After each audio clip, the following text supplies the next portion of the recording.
Hi, my name is Matt Kosterman. I'm a 56-year-old white guy living in Chicago, Illinois. For the first 50 plus years of my life, I didn't think I was allowed to be here. Not just here in Chicago, but here, on Earth, in a body. I suffered from depression for most of my life. I smoked my first joint at age 11 and had my first drink of Southern Comfort straight from the bottle at age 13. While the cannabis never really took hold as an addiction, I drank alcohol for the next 20 years, many times to excess. In 1998, I began psychotherapy, and in the year 2000, I started on antidepressants. I spent 12 years on them and 15 years in traditional talk therapy. Meanwhile, I built a successful business, became a father to 2 amazing girls, and rehabbed an old house in a nice suburb. I did all the things. In 2010, I went through divorce, foreclosure, and bankruptcy. Fun times. After much flailing about, I got my head on straight in 2015, only to begin experiencing severe chronic pelvic pain along with fibromyalgia. I spent nearly 3 years in the Western medical system trying desperately to heal. In 2018, out of money and out of patience, my healing journey really kicked into gear after my first magic mushroom trip. The years since have been an amazing and challenging ride. I've traversed the physical and not-so-physical worlds and been fortunate to work with many, many talented healers. As a result of all my efforts, I now find myself in a place of receiving, contentment, and prosperity, the likes of which had eluded me for most of my life.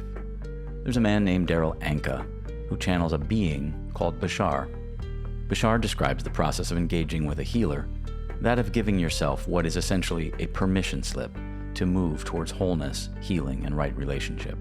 This podcast is an effort to share some of what I've learned and introduce you to some of the people and ways that literally gave me what feels like my permission slip for existence. It's also an effort to continue to spread the word that the traditional Western medical system, while effective for a great many things, is not necessarily the be-all, end-all solution to every health problem, especially when the problem may be more spiritual than it is physical, as it was in my case. Thanks for joining me. I hope you enjoy it. Please like, subscribe, and do all the social media things that help spread the word. Share these links with people directly in your community. It is my sincere hope that you and others will benefit from my experiences.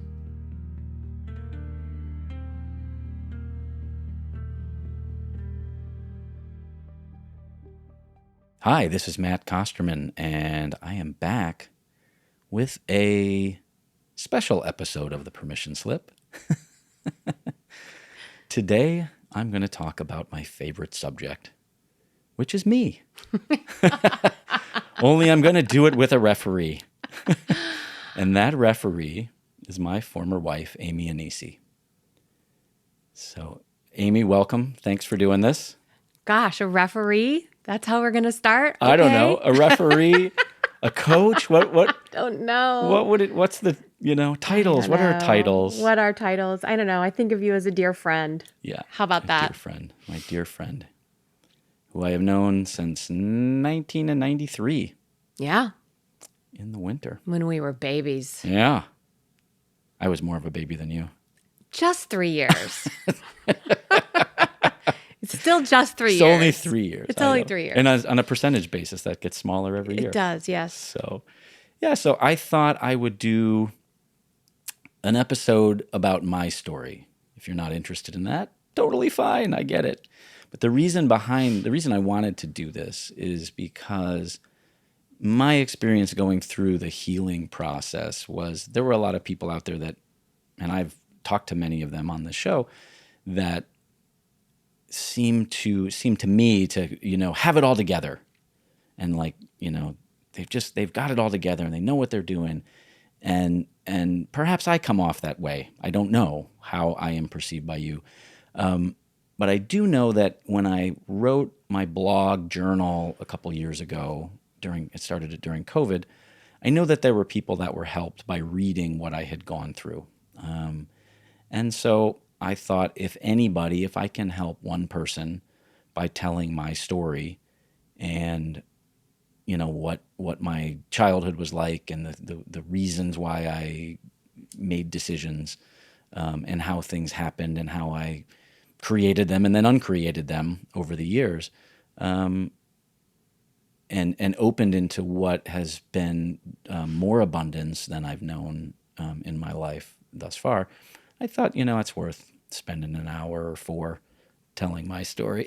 Amy's rolling her eyes over here.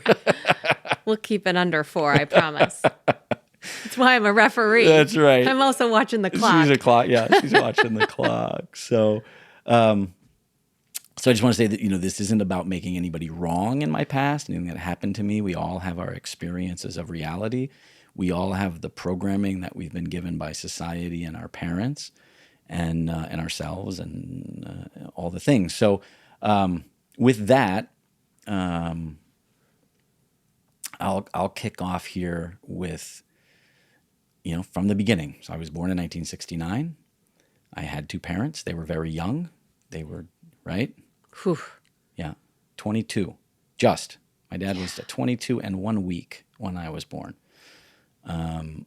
It took me until I was 36 years old to do the math on when I was born and when my parents got married. I think I did that for you. You may have done that. I did. And it was less than 9 months. It sure was. And my father was raised a very strict Catholic. He went to parochial school up through 8th grade, and my mother was raised a very strict Lutheran. No cards, no drinking, no dancing. Right? They broke all those molds. Yeah, those are gone. Together. Yeah. So they met in high school when my father transferred into the public school system and dated and fell in love and were in college together. I don't know if they were together. My mother went to a different school for a while because Madison, University of Wisconsin-Madison, was too big. She couldn't. Yeah, she was at a different college. She was up in Oshkosh. Yeah. And at some point, she got pregnant.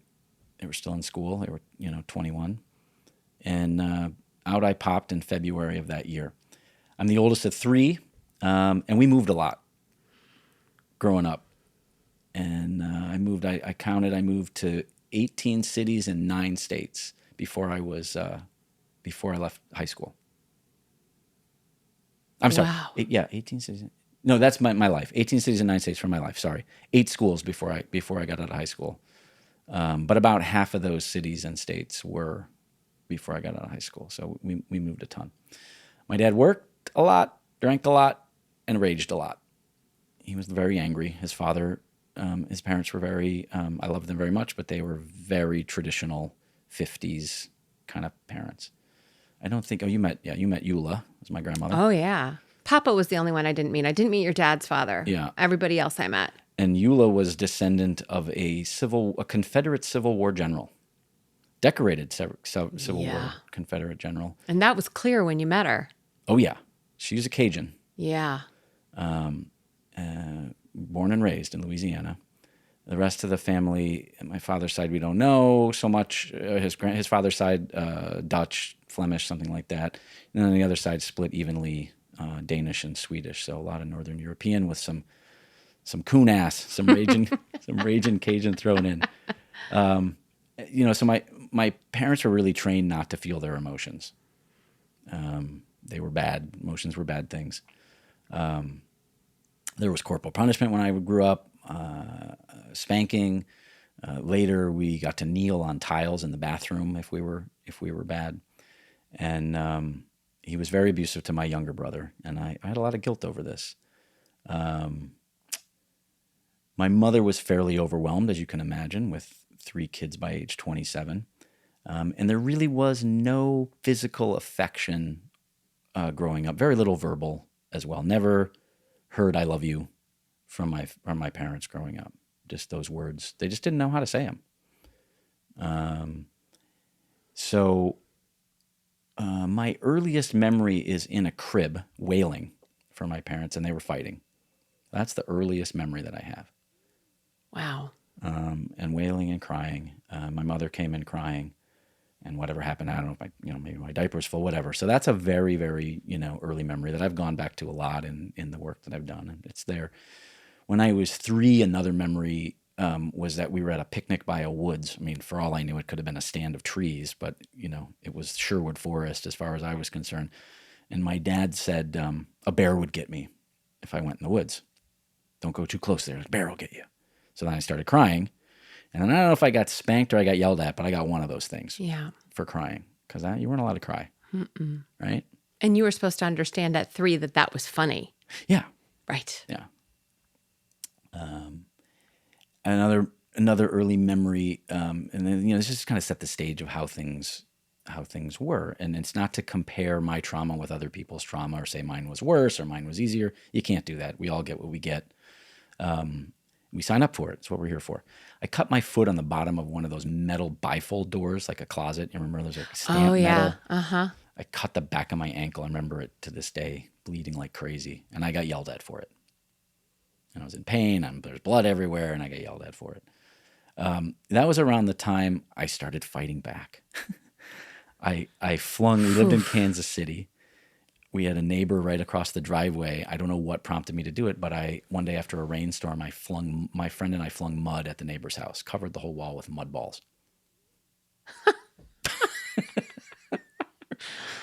So there was some part of me that knew whatever was going on wasn't kosher. Yeah. Then there was another kid, I remember this, down the street. He got a little orange plastic pup tent, right? Okay. Little pop-up pup tent, and I was jealous.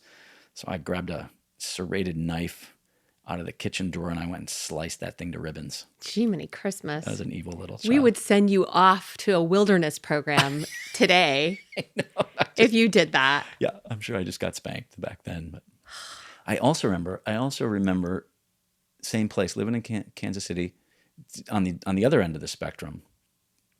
Going to sleep, having a dream, which was a nightmare of the abyss. Like it was just empty. Okay. Complete empty abyss. And I woke up terrified. I didn't know what it was. And my mother came in. She had bridge club that night, so she was in no mood to hang with me. No, heck no. Go back to sleep. Like she was hosting bridge club. She was hosting bridge club. Oh, yeah. No time for that. Right? Like, yeah. She was a bridge player. She's a very serious bridge player. Yes. And anytime, you can imagine when you're in your 20s and you've got 3 little kids, you want them sleeping when they're sleeping. So then I went back to sleep. I had the same dream again, fell right back into it.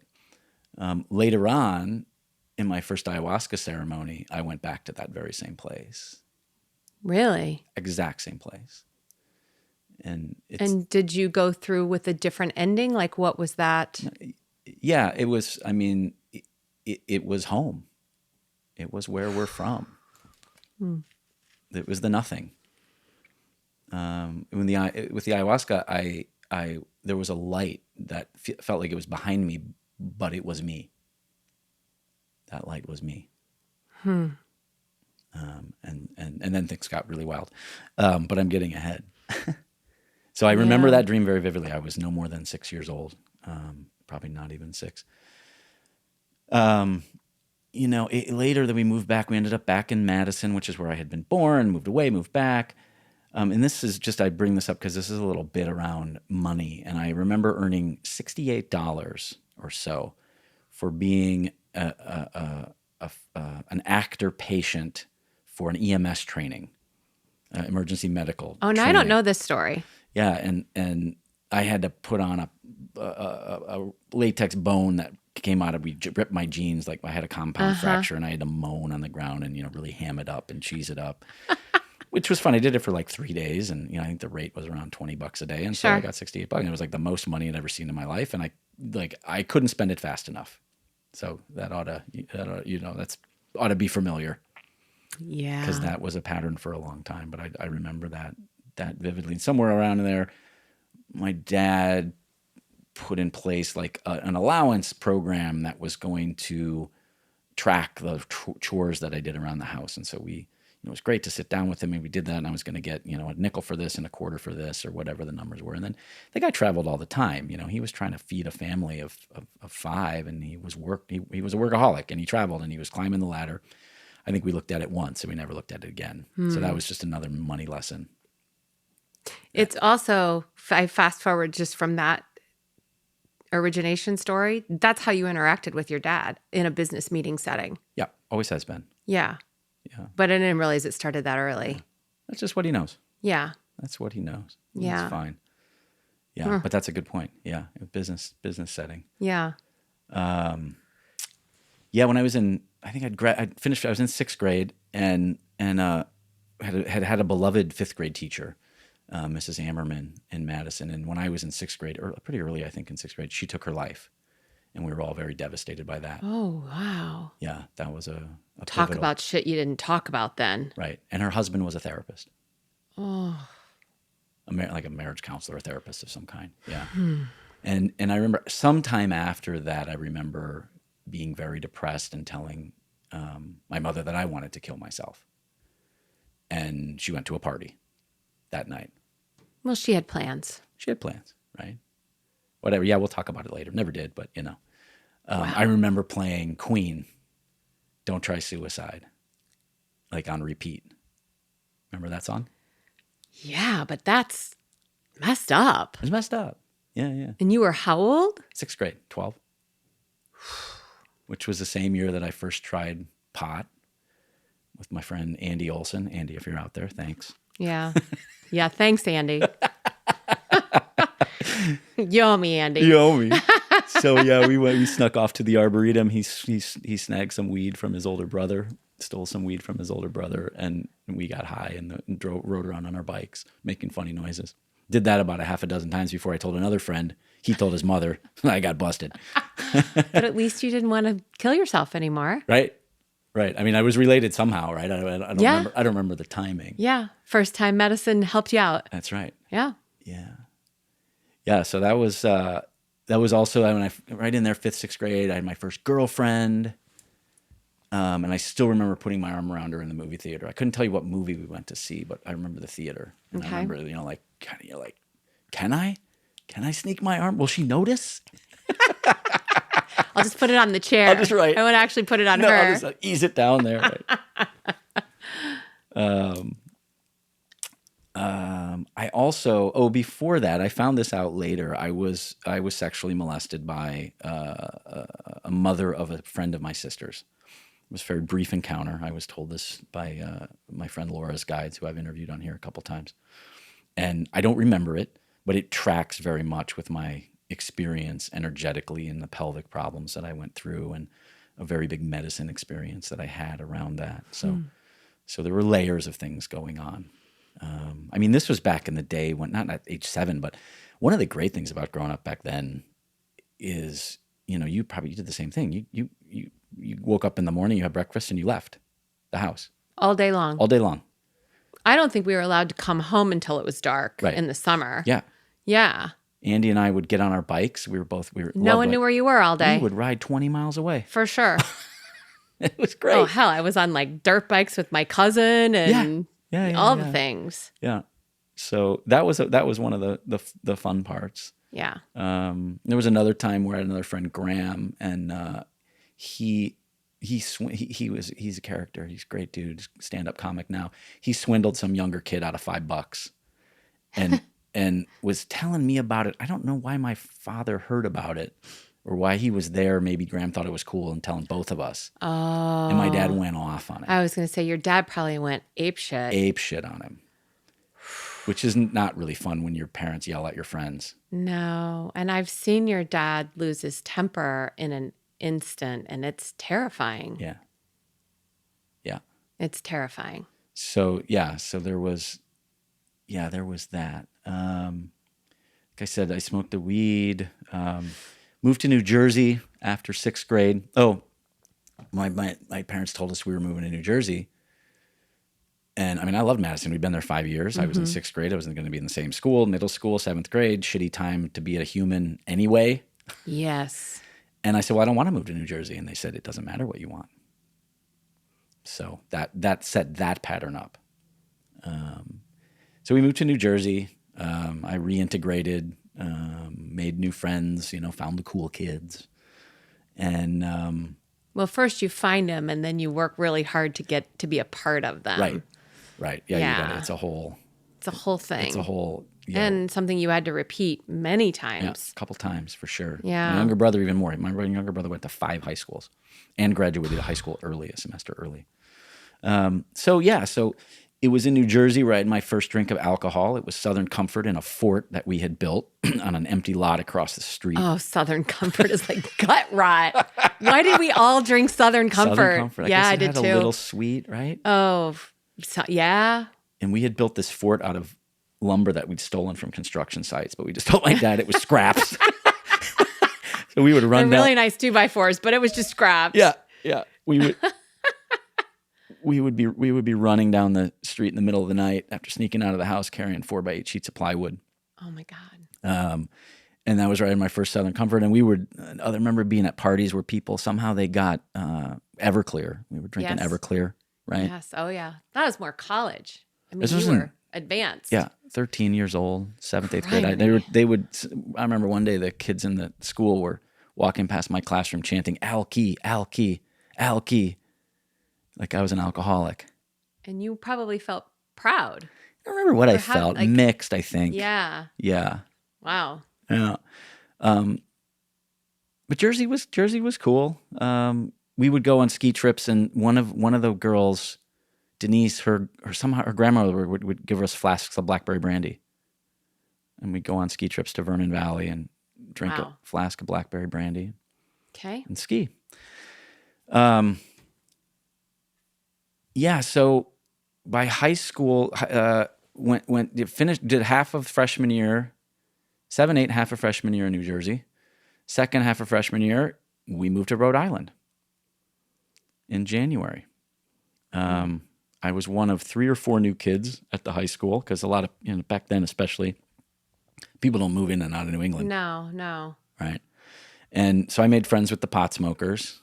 I had a party at my house on the 4th of July when my parents went somewhere, and I thought I had it all figured out, put it all back together. Oh, I love this story. I just so love this, especially now as a parent. We had an old house. It was very nice. It was on a big piece of property. I used to sneak my father's BMW out. He had a small 318i. I used to, middle of the night, I'd get up. That's probably why I don't sleep today. I'd get up in the middle of the night, push that thing out the driveway and go, I'm 14 years old driving around the state of Rhode Island. Well, it is a small state. Other times I would take my mother's station wagon and I'd wear her bucket hat. Right. Right.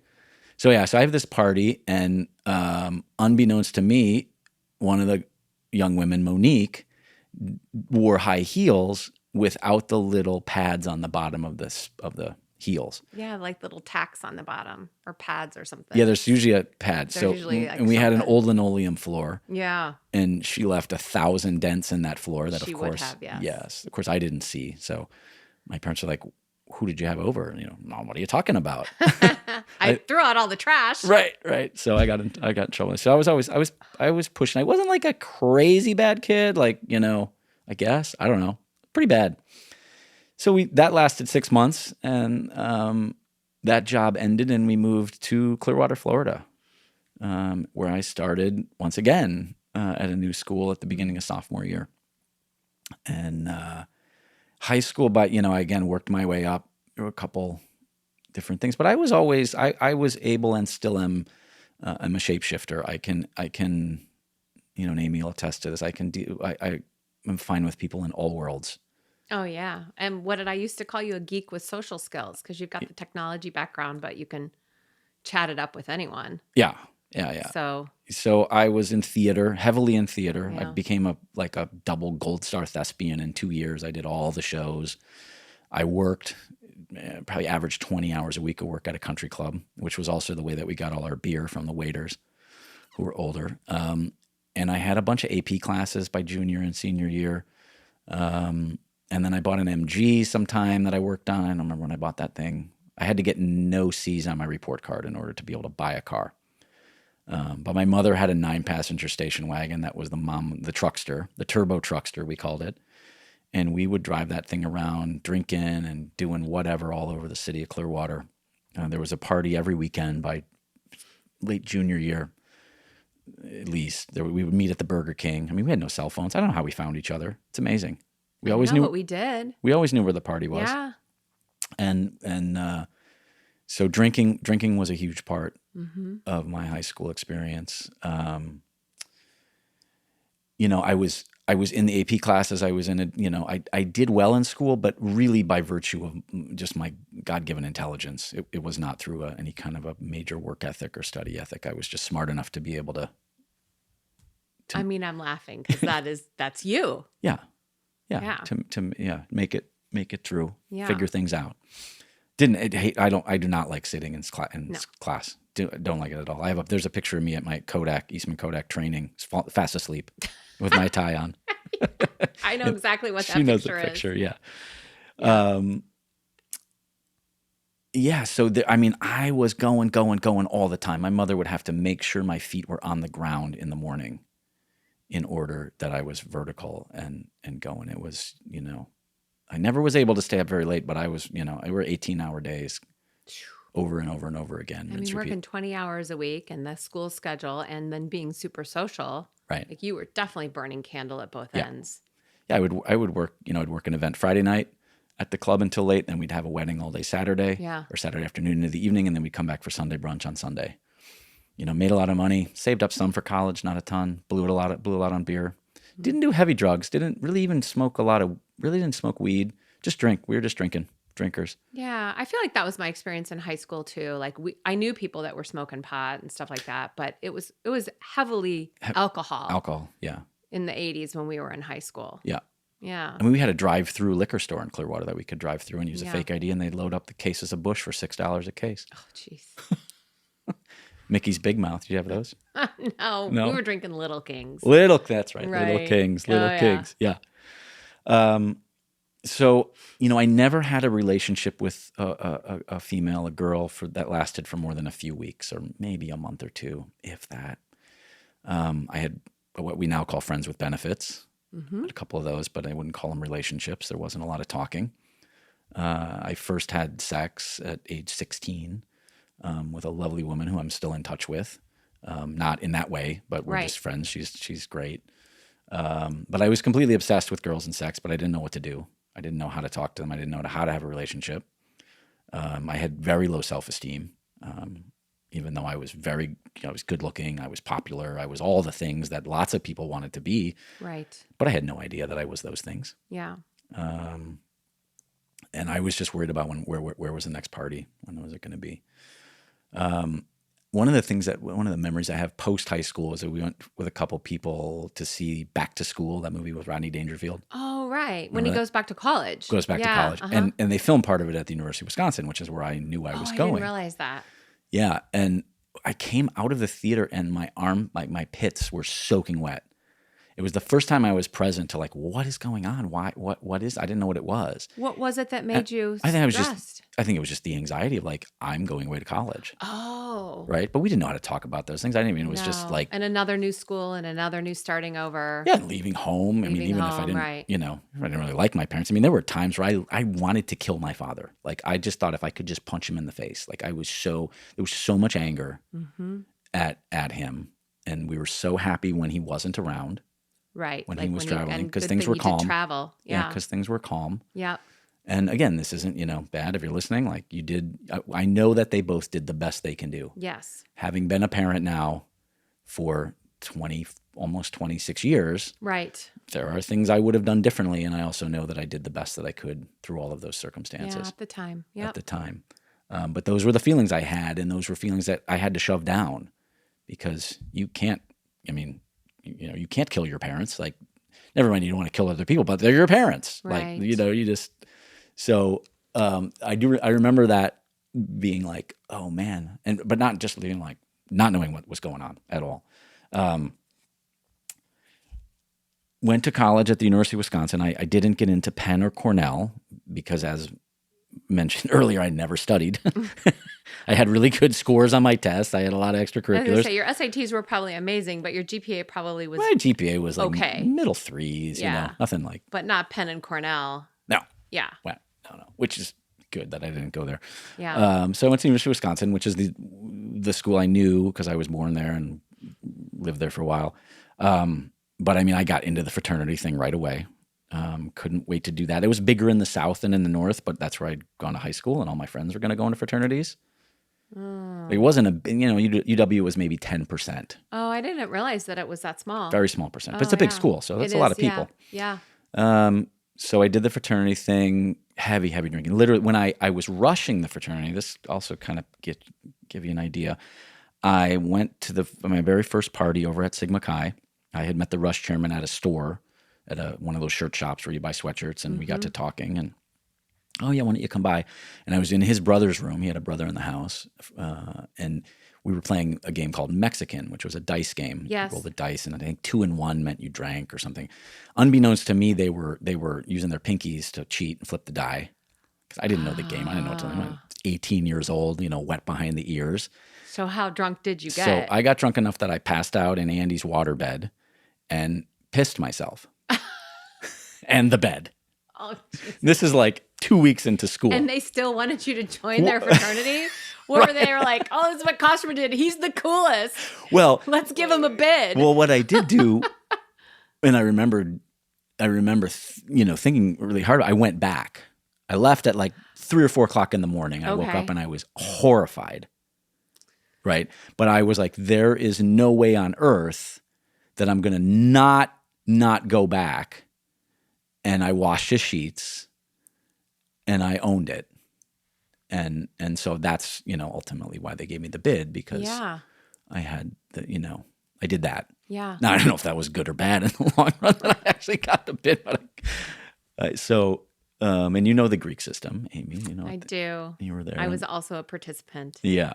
Yes. And so there was a ton of drinking. I moved out of my dorm second semester freshman year because I had to get into the house.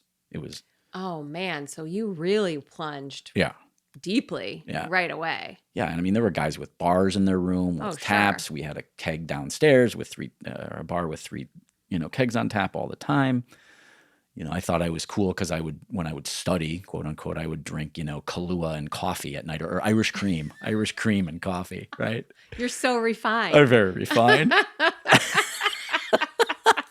Pinky up. Yeah, I'm in my Irish Baileys, my cream. Oh my goodness. And one of the libraries, the Helen C. White Library that year was named Playboy's top pickup joint on college campuses. That was where I used to study. I didn't pick anybody up, but there wasn't a lot of studying going on. Oh my gosh. So I think first semester I got like a 2.8, which was, not. That's actually damn good considering all that you were, your extracurriculars. Yeah, well, it fell off quickly. Second semester was a 1.6. Oh, dear. Yeah.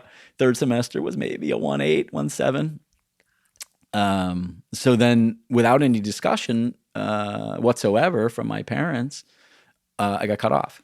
Well, wait a minute. So back up for me a second. So, being the parent of 2 college graduates now that we both are, I think in the good old days, it's not this way anymore, but in the good old days, your parents were getting your grades. Like they knew how you were performing. So were your parents saying to you in that first semester from a 2.6 to a 1.8 down to a 1 something, did anybody say, hey, Matt, what the hell are you up to? Well, I think they might have, said like, you need to, we didn't have a lot of discussions. Okay. We didn't have there weren't a lot of discussions. I remember I had my dad's credit card.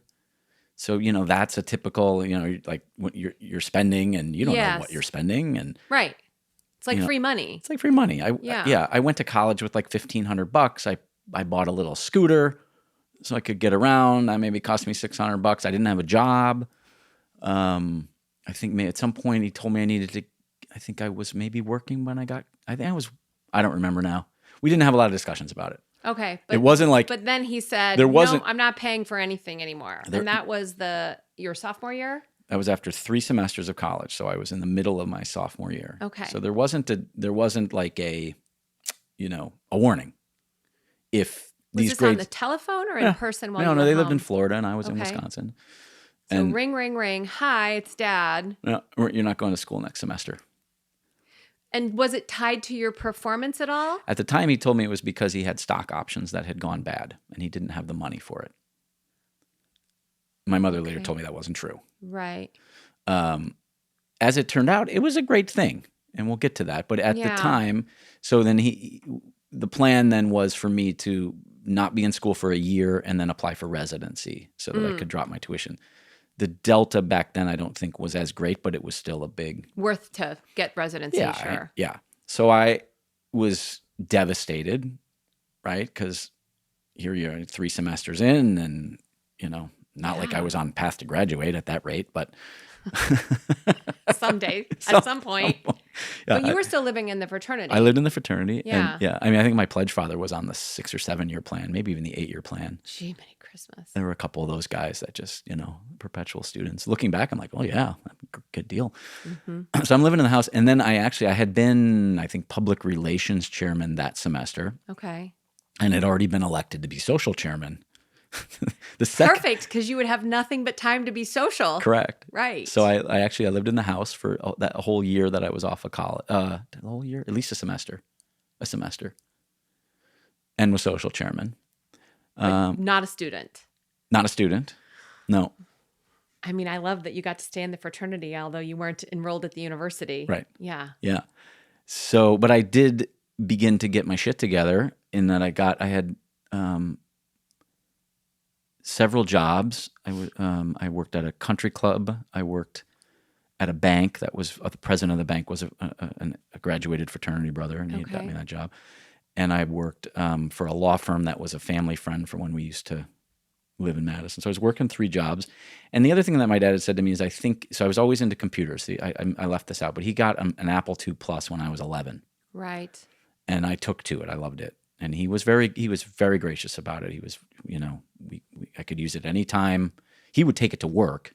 Oh. It was a laptop. Like, oh my gosh, he was hauling that thing back and forth. Oh yeah, he had Land's End cases that he had customized, and he would haul that thing to work. And maybe it'd be there for the week, and then he'd bring it home on the weekend. Before that, he had a terminal with the acoustic coupler. You'd put the phone in. Oh, gee. Remember those? Christmas. Yes. Yeah, you young kids out there. Yeah. And I would be on. Look that up. Yeah, and I would go on bulletin boards like BBSs because of the early internet. Before the internet, you dial up beep beep beep beep beep beep beep. Mm-hmm. So I had messed around quite a bit and did some minor programming with that. And then he got a Mac when I was in high school. He got one of the first Mac Pluses. And I love that thing. And he let me.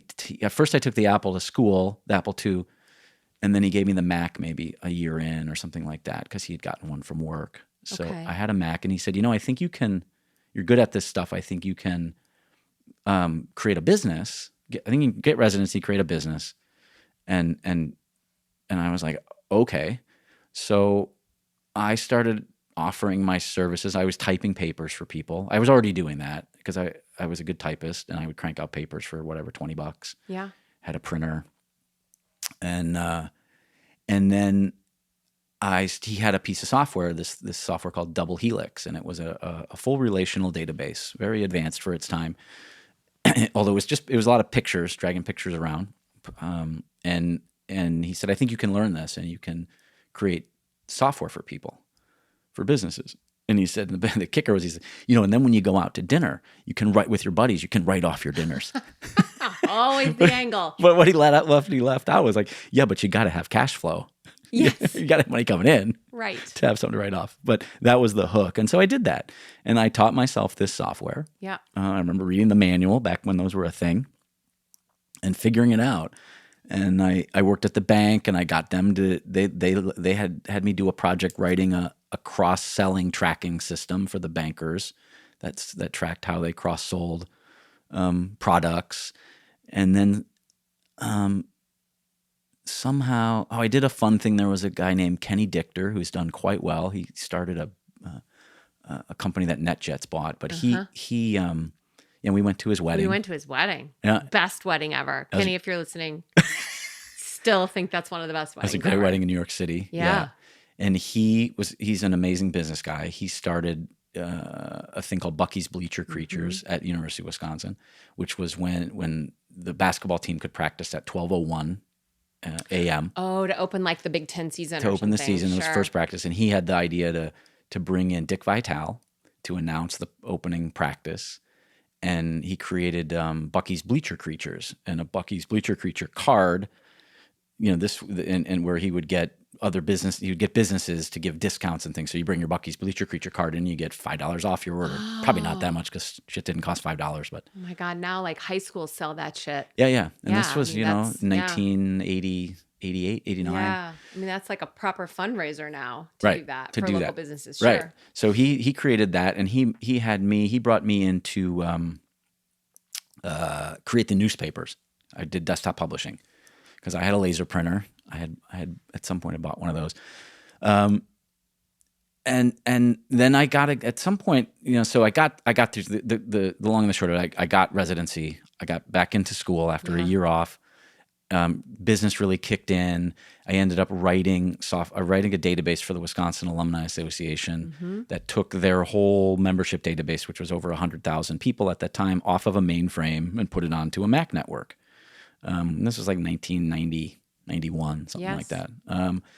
And so I made the equivalent. My senior year of college, I earned about $80,000 in today's money. That's a lot. It's a lot of money. Yeah. Yeah. So I graduated, great.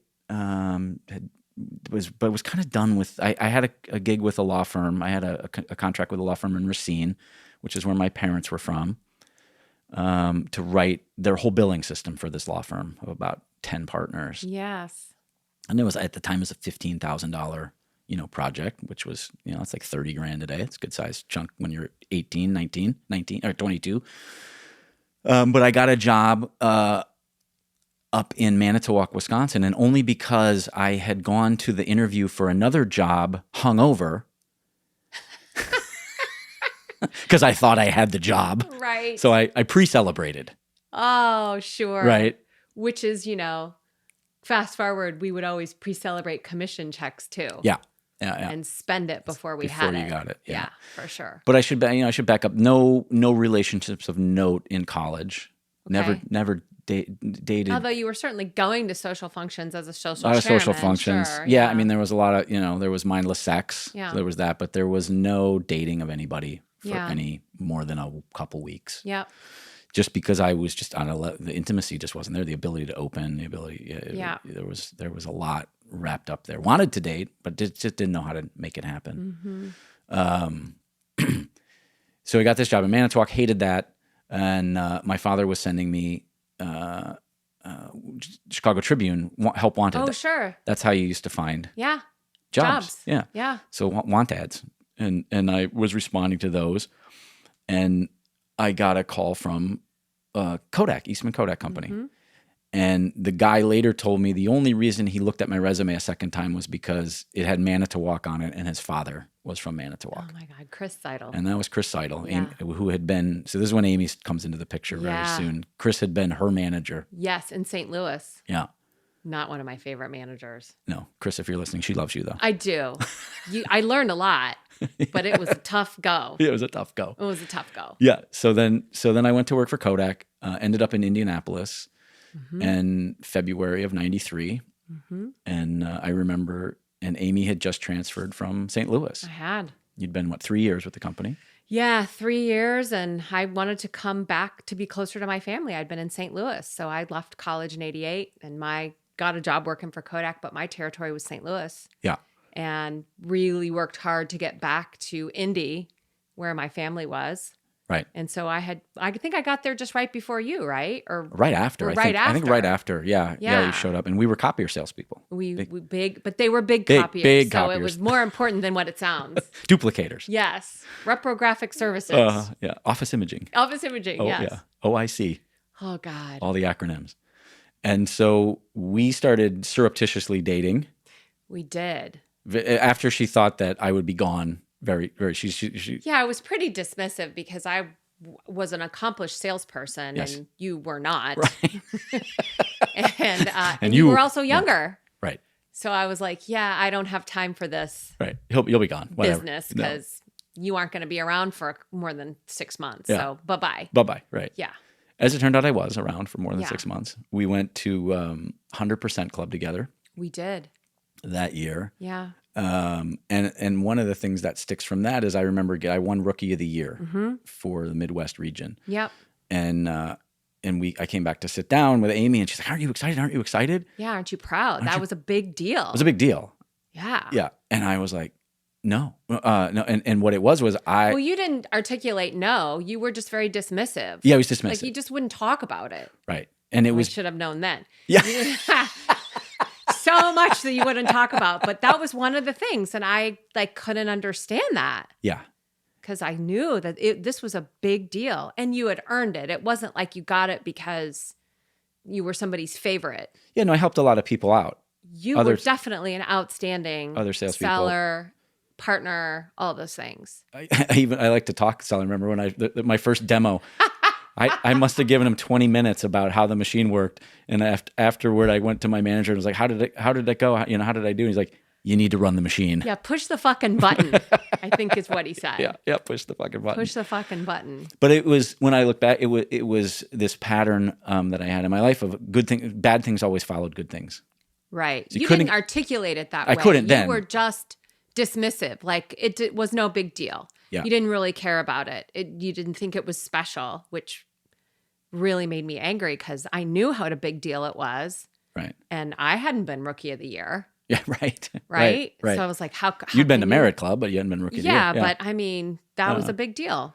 But that was a pattern of if you can't have something too good because something bad's coming. Yeah. Boy, I remember that trip. That was Dana Point. Mm-hmm. And because we both won, we actually invited a couple to eat, because you could bring a +1 back then. And since we were obviously going to be each other's +1, we invited a couple to come with us, which is a whole nother story we won't get into.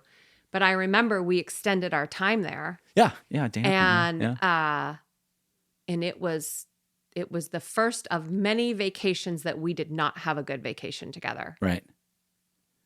And as a matter of fact, we changed our trip and came home early. I think your mom called. We were in California. Your mom called us for whatever reason, and I think like Easter was coming up. Okay. And she said, "Oh, like we could come for Easter Sunday, blah blah blah." And we were like, "Yeah, we'll be home. We'll be home." Yeah. Instead of saying, we didn't vacation well together. We didn't, and I remember going to like a beach. After I don't know if you remember this, but I clearly remember we had rented a car and the Kodak programming was over. Yeah, we went south to see Solana Beach. Whatever, and went to sit on the beach. And I was like all ready for, oh my gosh, we're going to have this romantic thing together. Like, look at us. We're vacationing. We're both so successful. Look, we've just come off 100% Club. And you were just not there. No. Because I wanted to be working because I was a workaholic. Yeah, you were like itchy. Yeah. And I remember my feelings were hurt. Of course. But I didn't understand. I felt rejected. That's how I read it, as like, oh, well, I'm not, and then that fed into like, oh, well, he doesn't want me. I'm not desirable, blah, blah, blah. Right. Yeah. Yeah. But I totally remember that. Like, it was just awful. Yeah. Because I wanted to work. Yeah. I needed to go get back to work because it was my drug. That's right. That was my drug. Yeah. Yeah. We did that a few times. Yeah, we did. Including our honeymoon. Played a lot of cards on our honeymoon. Played a lot of cards. Yeah, but I had no ability to be intimate. I had no ability to open. Used to frustrate the hell out of you. Yeah.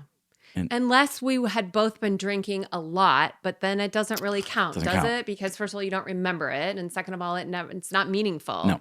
No. Yeah. But it was just enough to make me think that it was there. Right. He'll change him. Well, yeah. I mean, it'll get easier next time. Yeah. But no, I remember all that about that trip. Yeah.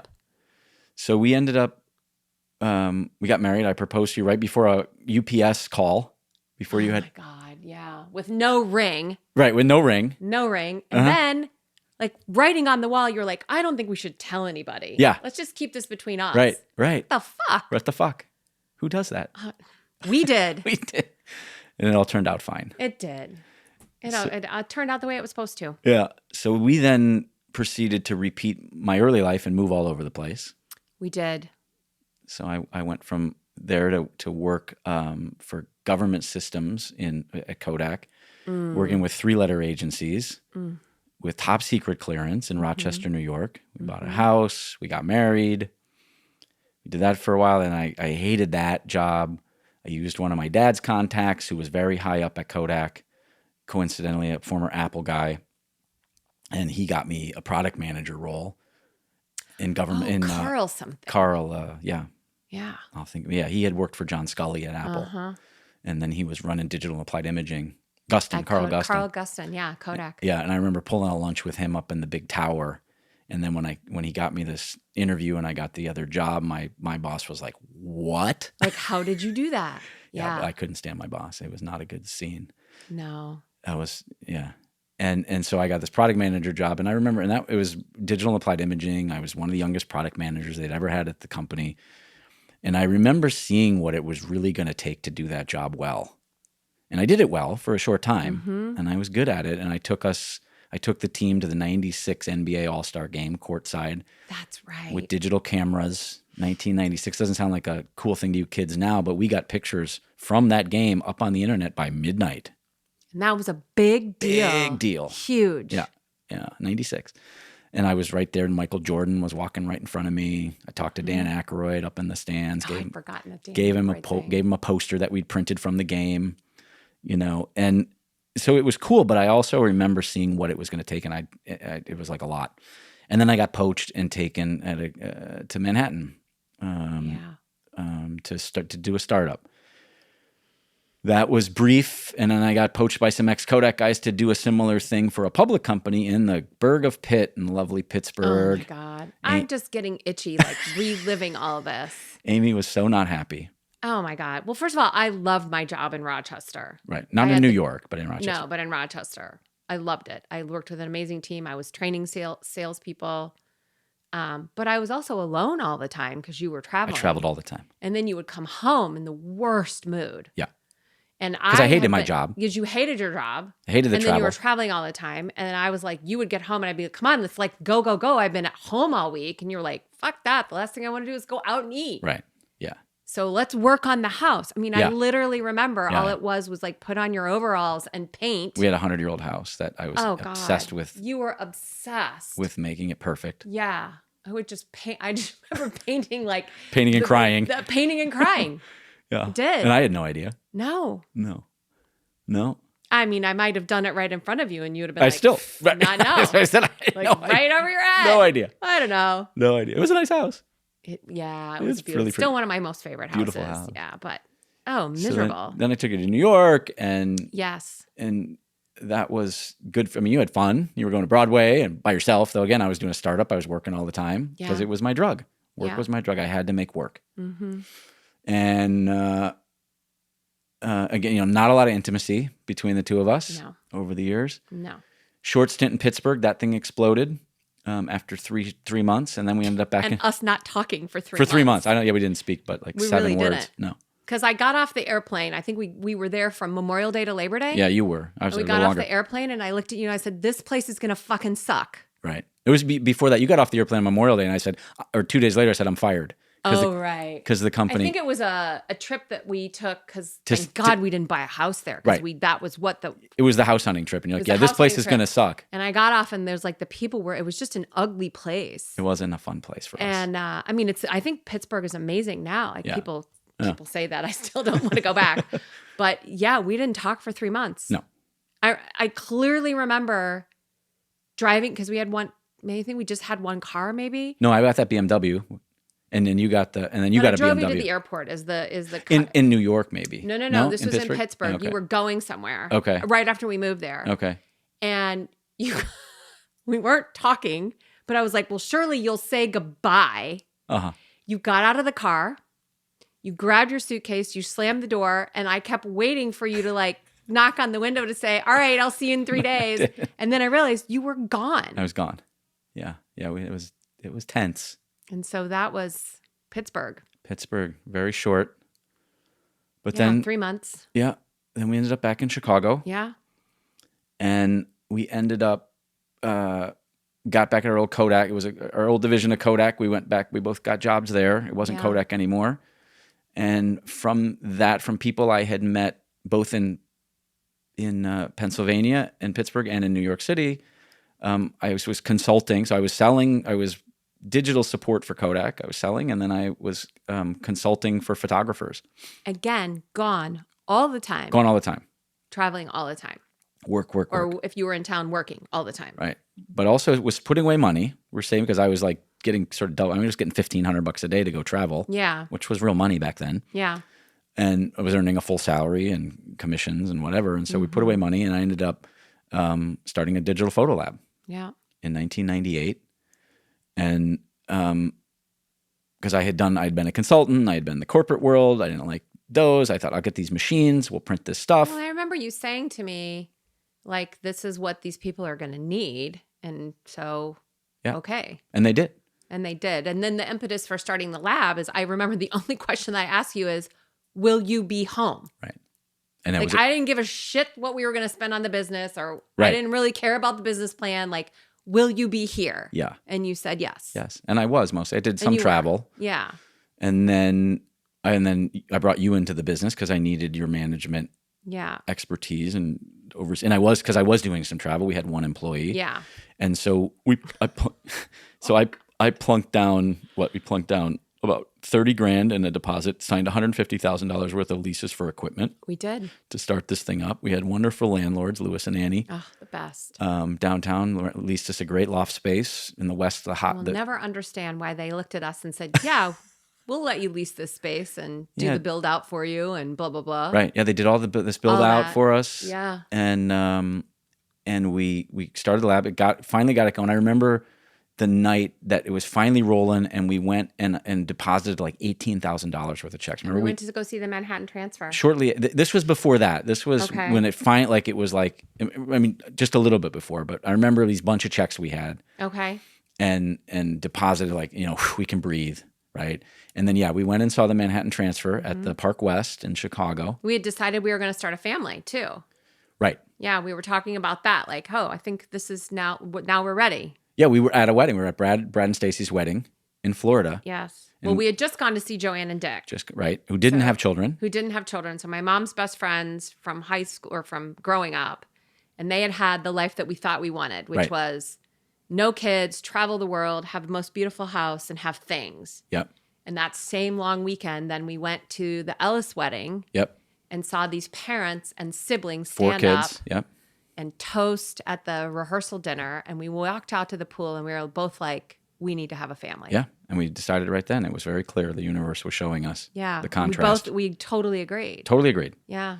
And then we had to go to sex therapy. We did. So we could have sex. It's really hard. Not now. Now we could have just, manufactured. Right. But yes. Yeah. Yeah. But we were that committed. It was like that. We were that committed. And things we had decided, things were going well with the lab. Yes. And then the morning after the Manhattan Transfer, we got a call from an attorney for the federal government who had shut down a customer who was... Cease and desist your work. They didn't say that. They said you can keep printing, but you're not going to get paid. Oh, and they also put stop payment on checks that we had just deposited. Yeah, we had some checks that were in transit. Yeah. So those got stopped, and so we were out about $20,000. Yeah, we were. And our biggest customer, which is 80% of our business, kind of our only customer, really. Yeah, we had a little piddly, a little piddly, because we couldn't figure out what we were doing to serve other ones. Right. And so that was another major shock. And it was Amy's foresight and skill, because I wanted to go after the commercial world, which I didn't really know that well, which was bigger prints. Mm-hmm. And she said, no, I think we should stick with portrait people because that's who we were printing for. And so we did. And so then it was a grind. We had to let somebody go. It wasn't for it seems like it wasn't that long. I think it was a few months. It was maybe a few months of sphincter tight. But I mean, you went on the road again to try to go back to these portrait photographers to say, hey, remember when you asked me if I would print this stuff for you and I told you I didn't have time for you, but now I love you and I need you? Yes. And so there's the whole grovel thing. There was the groveling because I had just told the people from Pittsburgh. Right. Because he was supplying, the company that I had worked for had pivoted and they were selling these digital systems. And so I had just told this guy, don't send me any more people. I can't take them. Yeah. A week before. Yeah, so we changed that. We changed that, yeah. So we built that business up. Yeah. It grew. But you're right. Once we made that pivot, it things righted fairly quickly. Yeah. Yeah. And then we started, and then we became a cash machine in short order. Yeah, we did. By the second or third year, we were doing what today would be about $2 million in business, printing $4 8x10s for the most part, and a lot of other stuff. Yeah. But there again, I got stuck in this pattern. It was workaholism. Mm-hmm. It was work. I had started therapy in '99. Oh, right. That's when we started seeing Billy, right? Yep. Yeah. At your request. I should back up because in Rochester, you were going to therapy and you brought me to a therapy session. And the therapist, after listening to me for maybe 20 minutes, she said, I think you're depressed and you need to take Prozac. And that was the end of that. And that was the end of that. So therapists out there, don't use that tack. No. It's not good. Not if Matthew Kosterman walks into your office. Right. But again, that was pushing you hard to get clear and intimate with who you were too. Yeah, but it was also saying like, there's something wrong with you, take a drug. Yeah. Like, it was not, Right. it was not It wasn't approach. a good, no. So yeah, we did the therapy, we had baby, we had Maggie in 2000. Mm-hmm. I think 2001 was like our best year ever. And then we bought a house out in River Forest in the suburbs. Another project, only this time we were going to pay somebody else to do all the work, which we did. And it was a money pit. And we poured lots of money. So much money into it. And it was, from me, I don't know, for me, it was like, it was filling this hole. Like if I can just, we had the cars, we had nice cars. I, got a Mini Cooper, we had a Volvo, we got this house. If we can fix it up, and if we can just make it, I remember thinking like, oh God, if I can just get the trim to match in the bathroom, I'll be happy. Or if I can just strip the wood trim. Like this was the level of sort of delusion. I mean, you have always been, you can be very singularly focused, which has fed your success through the years, right? That you can just really get in there and do the work and be like, you see the goal and you're going to go for it. But you would go from one thing to the next. Right. And when you were all in, you were all in. And when you were done, couldn't re-engage you to save your life. Yeah. And that then played out in very positive ways with the growth of the business. But when things started going the opposite direction, we probably drove it into the ground faster. Well, yeah. and the pivot there was, I remember a night we were at the lab. I went back to work late. It was the fourth quarter. Lab was still in the downtown. City? It was downtown. Yeah. And we were busy. It was fourth quarter, which was always crazy for Christmas pictures. Yeah. And I remember looking around the lab, and I built this. It was in a beautiful, again, Annie and Lewis. It was in a beautiful 19th century loft, timber beams, 5,000 square feet, equipment everywhere. And I remember looking around going, yeah, like this is exactly what I had imagined without knowing that I had imagined it. Right. And I thought, my dad's not going to be proud of me anyway. Jeez. I remember that night where I was standing, and that's when I flipped the switch off. Because, why keep chasing it if it's never going to be enough? Right. And ultimately, it wasn't about him. No. It was about me. Yeah. Was it going to be enough for me? I mean, I didn't know that then, but the idea then was... And, the other thing I should back up, after our first daughter was born about a year in, so we have a new business, we have a new baby. Business is still a bit of a struggle. It was going better, and my mother started going off the rails. Mm-hmm. And so for the next 20 years, I was estranged from my parents, on and off, mostly on. Yeah, because she was, and now in retrospect, I think it was there was menopause that. Whatever it was, there was a lot of untreated stuff. There was drug use. There was alcoholism. But a lot of patterns just kept repeating. So the constant work, the constant focus of something that you were either all in on or you were done with, the constant, if I think about how I look back at the two of us, I was constantly trying to get your attention to the relationship. I mean, I remember I was like, okay, we're going to have date night on a Thursday night. I'm going to come in, I'll get a sitter. Right. Thank you, Nikki, because you were the best sitter ever. And I'm going to come into the city and we're going to go do something fun. And I remember I would sit in the office and wait for you to be done working. Yeah. And you would just keep finding one more thing to do. And I would just be sitting there waiting. Yeah. I was an asshole. Oh, yeah, you were. Yeah. But I was also afraid to have fun. Didn't know how. Yeah. Yeah, but I own that too because I'm a big girl. Why don't I stand up and say, I'm not fucking doing this anymore? Right. I'm not coming next Thursday. Right. You go do you, but I'm going to go do something fun on Thursday. Yeah. Go away. Yeah. But I didn't do that either. I just kept waiting. We had a young family. We did. Yeah.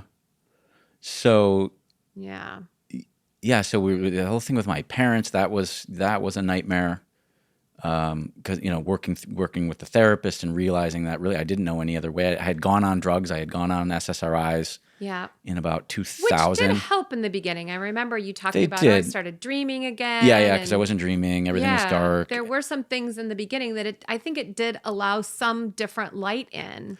Yeah, and I poo-poo the therapy that I did for 12 years, but it really opened me up to be able to do things I did later. Exactly. But it didn't feel particularly productive. And 12 years is a long time. And 12 years on the drugs is a long time. Yeah. And it just seemed, and it just always felt like I was broken. Yeah. It was always about me being like depressed. Yeah. I was the identified patient. Something was always, and they put me on ADHD meds, which to this day I've taken that shit and it might as well be a sugar pill. Oh yeah, I remember that. Doesn't do a thing for me. Yeah. And then they put me on, added Wellbutrin in there, and then I started being like constipated. I had heart palpitations. I had to do a full nuclear workup. Oh, I'd forgotten that. And then I think we came back from Disney World, which was another excruciating vacation. Yeah. Yeah, go to the world's happiest place and not be happy. Miserable. But I got off we were really good about pretending. We pretended all the way through it. We were really good about pretending. Yeah, nobody knew. But I was on the, so I got off. I just then was on the Zoloft, but it was a lot. I was on the highest dose of Zoloft and I felt like a fucking zombie. Yeah, I remember. It was just, thick. And you thick. also, you weren't healthy then either. No. Like weight-wise and 210 pounds. Yeah. And eating fried hot dogs and mac and cheese. Yeah. Fried hot dogs and butter, by the way. And butter, of course. They are delicious. Yeah. But just bad. Yeah, terrible health. No exercise. No. Oh yeah, that was the other thing, right? So we joined this little tennis club in our neighborhood Yeah. because Amy was on me to exercise all like I was never exercising. So then I discovered tennis. So guess what happened? He was all in on tennis. I was all in on tennis. 24/7. Right. And the irony Lessons and tournaments. The irony is practice right. We got into the club partly because Amy had said she lettered in tennis, which was true. I didn't say it. It actually happened. It's not bragging if it's true. It's just I was the manager, which means I didn't play tennis. I still can't play tennis. She has a lot of skills, but eye-hand coordination are not among it. Yeah, no, not it. Right. So we're in this. Yeah. So I was all in on the tennis, and that was it was a double-edged sword. I mean, for me personally, like obviously for the marriage, it wasn't good. But, in my mind, I'm like, well, I'm exercising, so fuck you. Right. I'm finally doing what you're telling me to do. Right. Exercise all the time. Away. All the But time. now I'm going to do this all the time. Right. Between working all the time. Because even though I didn't realize that you had sort of checked out of work, you were still going all the time. Yeah. I just wasn't getting anything done. It wasn't, I got to go to work. Right. I wasn't getting anything done because I was like making work. And it was also... I did it. We brought Jim in, and we did those personality. We were Mueller and Paglia, and we did those. It's the Hartman values profile, and it's an amazing personality assessment. And I remember getting it back and reading it to Amy over the phone and going, and I do this, and I'm like, and she's like, This was like the first self-reflection, like first seeing myself. Yeah, I think ever. I'm like, and I'm like this, and I act like this, and I think this, and she's like, Yes, and and that thing is amazing because I've taken it 3 or 4 times as I've progressed, as I've moved through life and changed, and it tracks those changes to the T. Interesting. Yeah, it's really interesting. So playing tennis all the time, totally into that, working out, eating better. Yeah. It shifted because I wanted to be better at tennis. I wanted to have endurance and blah, blah, blah. And by this time, you weren't drinking either. And I had stopped drinking. Yeah, I stopped drinking it'll be 25 years in May. Because Maggie was... a year old. Was she a year old already? Yeah. I mean, I knew it was sort of around that. It was right in there. Somewhere in there, I had decided. Because it was when I went on Zoloft. So, that's right. Because like, if I'm depressed, why am I putting a depressant in my body kind of thing? I'm putting in this time with a therapist. I'm spending this money. I'm going to take... I was like, God, don't take the alcohol away. It's the only thing that we have. That and spending money. Yeah. Those were our connection points. They were. Yeah. And we had a lot of fun spending money together. And doing projects. Like, we worked really well together. Like on... Yeah, I mean, it was the basis of how our relationship started. Yeah, and that was a learned behavior from my father, like you mentioned before. Yeah. It was business. Because when I was in college and starting that business, I talked to my dad probably every day. Yeah. About business. Yeah. It was, I got a wonderful education in business from him. Right. That I have used, that has leveraged me to this day, and the early experience in the Fortune 500 company. Oh, sure. But that was my experience of intimacy. Was that with my father, and so that's what I brought. And that totally repeated because there was a part of us meeting that you were sort of the first boyfriend that I actually respected. That I thought, oh, I can actually have a business conversation with this guy, and he gets it, and he's also offering smart insights. So this must be love. Yeah. Because I've never had this before. Yeah. And I obviously what I've had before hasn't served me. So this must be the right path. So this must be it.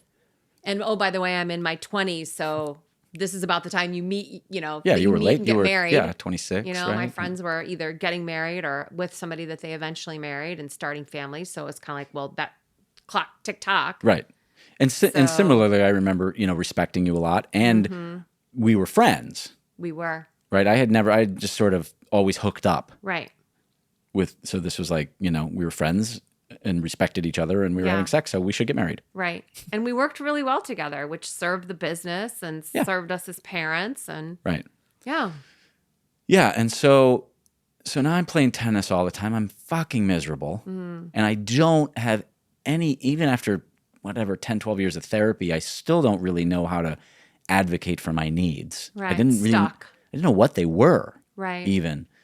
And that's about the time, 2009. Oh, Jesus. When a past flame shows up on Facebook.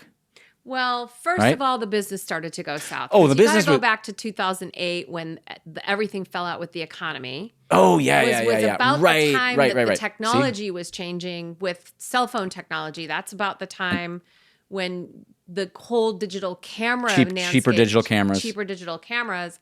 I remember we hosted a Halloween party October of 2008. And I remember us all standing around looking at each other, like all the friends that we had, whose a lot of their businesses and jobs got impacted. Right. And us going, like we've done all this work on the house. We're way out over our skis on our debt. Home equity loan. Ooh, and my business loan. But that's okay. Our house is still worth a fortune. Because we had just refinanced it 8 times. Right. And then the business really was changing because of everything changing with the technology with the cell phones. Right. And I wasn't engaged in it. And you weren't engaged in it anymore. So there were a lot of things that sort of came together before the 2009 thing that you're going to talk about. Right.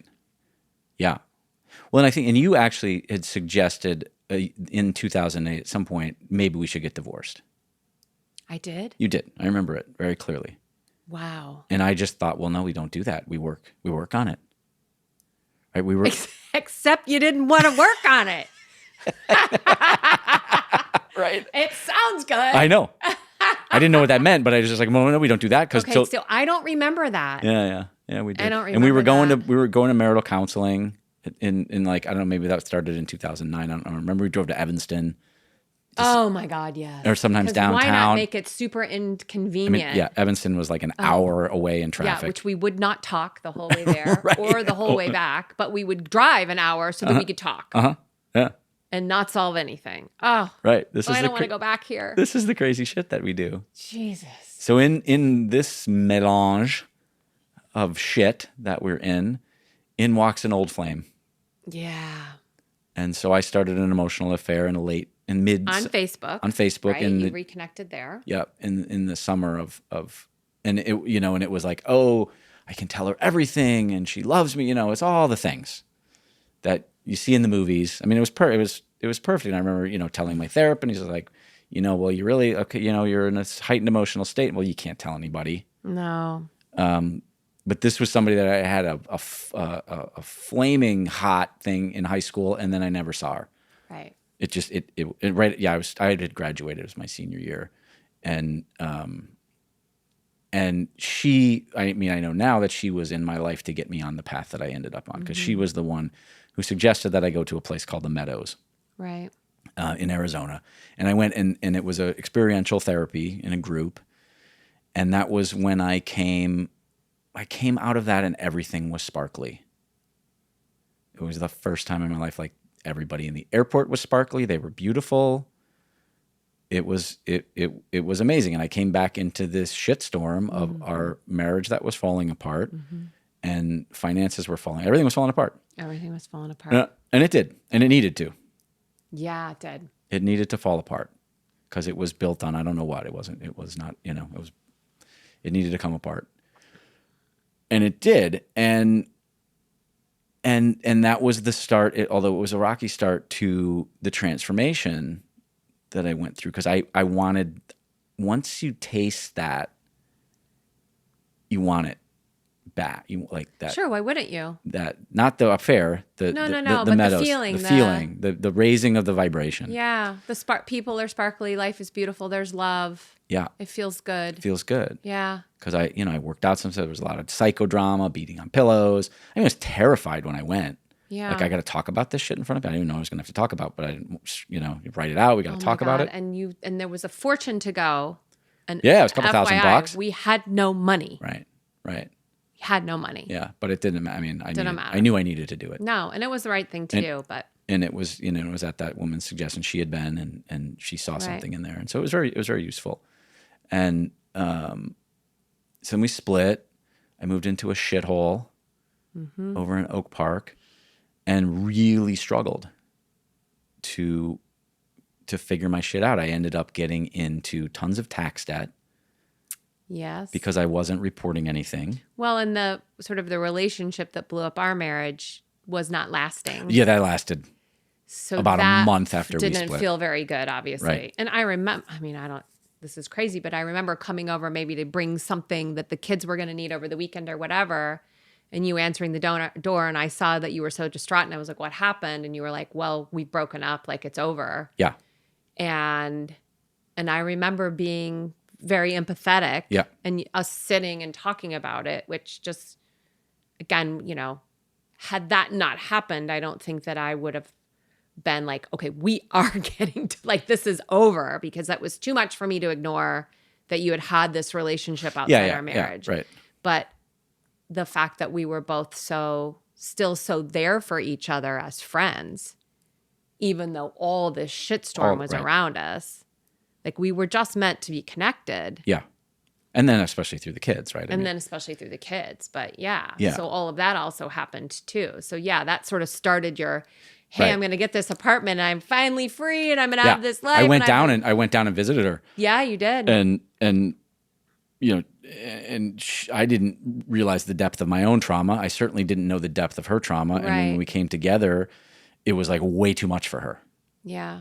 And so she pushed it away. And so we spent one night together, and then she's like, you need to leave. And we were going to spend, 4 days together. Right. And then this is over. And then that was a cycle several times over the next 10 years, that at least 2 other times that repeated. Yeah. And that was, people talk about trauma bonds, they talk about soulmates, and, we were mirrors for each other's shit. She had a very, very difficult childhood. Yeah. Yeah, so that was right. Yeah, thanks again. That's why you're here, to help me stay on track with this stuff. So and what I didn't know I just couldn't, I had made a lot of money. Like the photo lab, like. Oh my God. So this is a story I remember. We were making so much money. Like how much money? Like match game. How much money were you making? Right. I remember when we were redoing the kitchen on Bonnie Bray. Yeah. And we couldn't decide what we were going to do with the cabinets. Now, cabinets, everybody knows if you've done a kitchen, is a huge expense of your kitchen. And I remember you and I looking at each other as if it was the most normal thing in the world to go, well, if we don't like it, we'll just change it in a couple of years. Right. Do you remember that? Yeah, and we spent $30,000 on cabinets.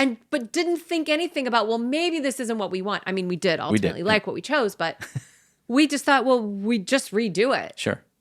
Because we had that much money coming in at one time. Yeah. Yeah, and going out just as fast, if not faster. Well, again, we were not good for each other in that sense. We definitely have both learned a lot about money since then. Yeah, and I remember at one point, because I remember there was part of me that, so my parents, my father has always been very stingy, and my mother couldn't spend money fast enough. Okay, so I'm going to take you back here for a minute, because just a memory that just hit me so strongly was, so we met both as salespeople who were successful. So we both had more money to spend, right? Because we were making commission dollars. And then we both took jobs at Kodak that were salaried positions. Yes. Where cars weren't included, no commission dollars. You're going to get what you're going to get. Maybe there's a little bonus at the end of the year, but not much. And I remember we started our relationship as 2 salespeople having fun. Yeah, with money. Right. Because we were good at doing that together. And then we got to Rochester and we were spending money on the house. And I remember you got like crazy, like, we can't spend any money on anything. Right. We are not doing anything, and you need to put this much here and this much there. And I was like, who the hell are you? Right. And that was my dad's programming. Yeah. And I remember thinking like, I remember talking to myself about, well, I guess this is good for the long term, but like, really, we can't spend money on anything? Like, we're not allowed to ever go on vacation or go out for dinner. And so again, it was those extremes with the money. Yeah, with the money. Yeah, so then when Delta Quest was making shit tons, right, we were spending it. Well, and I remember part of me really wanted to save and put away, but part of me wanted you were wanting to spend money, so that at that time I wasn't wanting to spend it, but I remember just being like, fuck it. Yeah, because it was one less thing to fight about. One less thing to fight about. Yeah, it was one less thing. Spend it. Go ahead.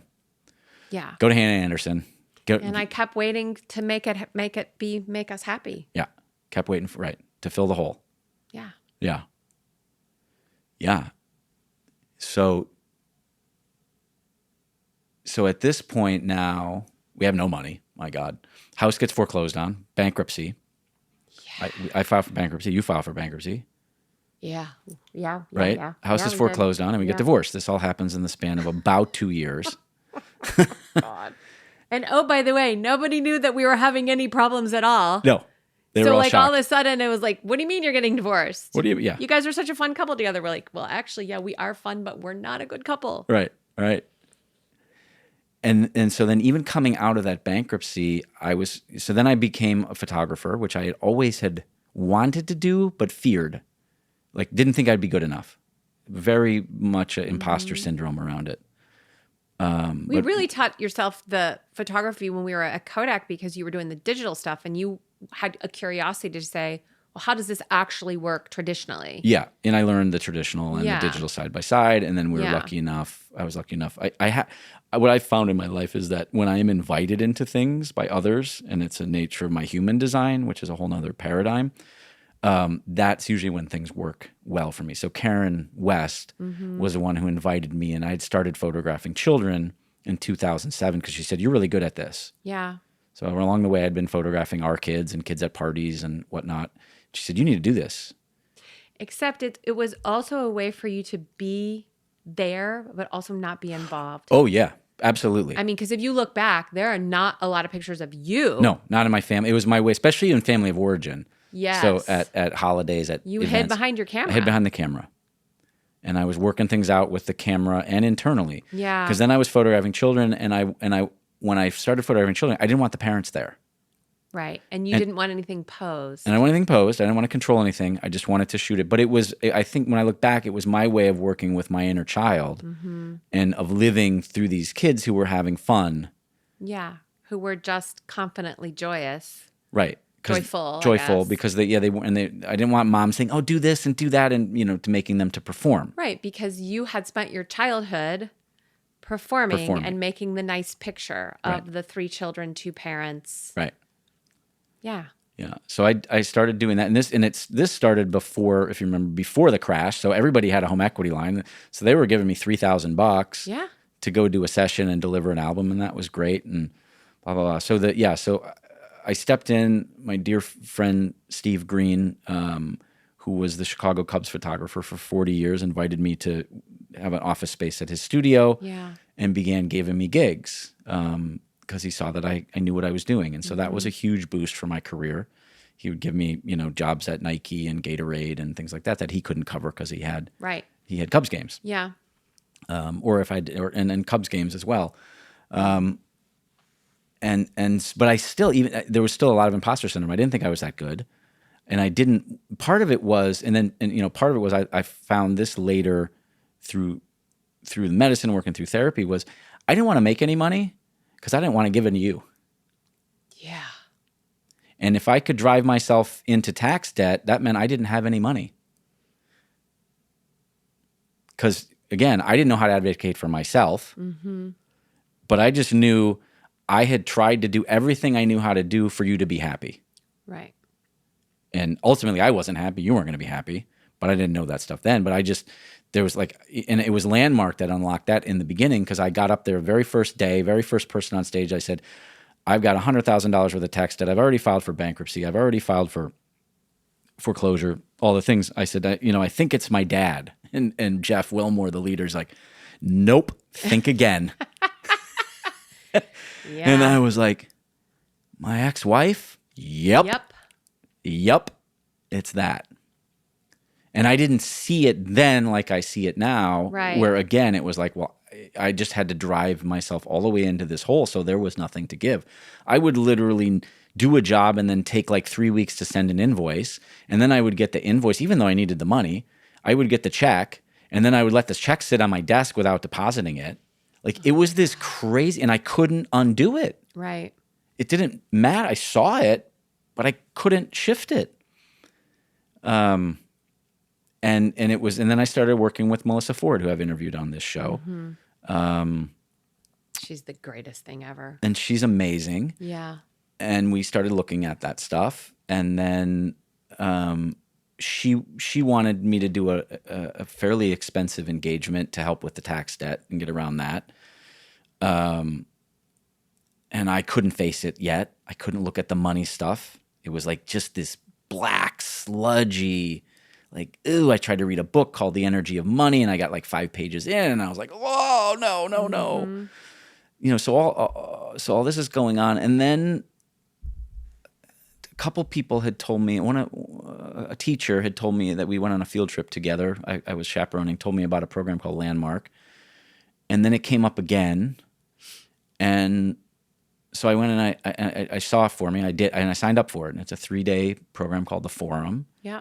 And I did the Forum, and then that shifted things. And then I got, I kind of got my head on straight. I kind of saw, I got things going. I started seeing how I was made. My photography got better overnight because I declared that I could be successful and creative. Yeah. And then I saw that I really needed to engage with Melissa. And so then I engaged with her. I borrowed $50,000 from my uncle who passed away this morning. Yeah. And rest in peace, Steve. Greatest guy. Great guy. And he wanted to know if she was going to get me leads. The Glengarry leads. Because, he's old school. Yeah. Didn't know how this coaching stuff worked. But I saw Right. that I needed this. And so I went on a limb and I borrowed $50,000 from him. And we went on a 13-month adventure, Melissa and I. I finished the Landmark curriculum, and which is 2 other major courses, another 3-day and then a 6-month or a year-long engagement. Yeah. And things turned around, and things were going better, and things were cranking, and then my body got in the way. Yeah. And then I began, right after that, 2015, 2016, chronic pelvic pain, basically fibromyalgia, chronic fatigue, brain fog, awful stuff. And then that was what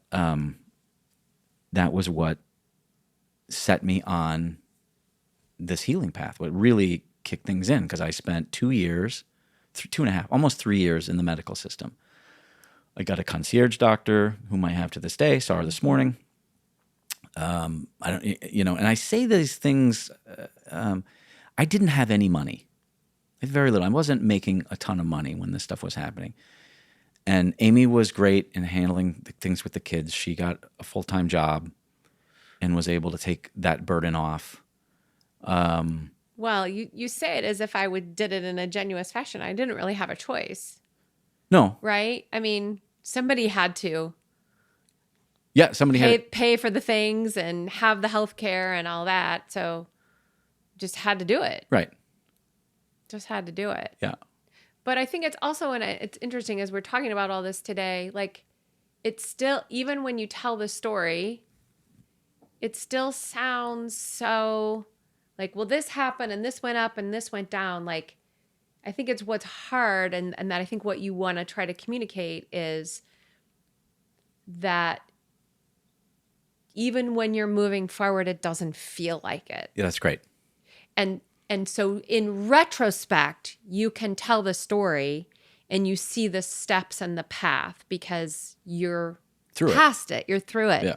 But at the time, it sure didn't feel that way. It felt like, well, things are finally less stressful, but oh shit, now my body's in pain all the time. Oh, 100%. It wasn't like everything was rosy for a couple of years and then I hit this other patch. No, it was right on top of each other. Everything was on top of each other. And at the time, it just felt like one bad thing, like you were just trading one bad thing for another. Yeah. I just fixed, Yeah. You thought something was this fixed problem. and then like, it's like whack-a-mole, something else opened up. And I think that for people that are going through tough times right now, like that it is darkest before the dawn. The only way, through it is the only way out of it is through it. So through it is through it. We're going on a bear hunt. You got to do it.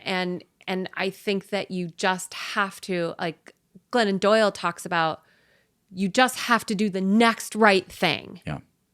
Not even the next right thing. You just have to do the next thing. And whatever you don't know what the right is the right thing at the time, that is a step. It's movement. And movement creates another opportunity. So I think that I just feel like there has to be a pause here to say, like, when you tell it and it has sort of a nice bow at the end, it didn't feel like that through any of this. Yeah, no, I mean, absolutely. No, it didn't. Because again, I got things sort of straight in my head. Yeah. I was clearer on that, but I still, like, the tax thing was still there. Still looming. Still looming. We ended up getting paid to give our house back. We drug the foreclosure out for 5 years. Yes, we did. And we're able to live rent free for a while. First you and then me. Yeah.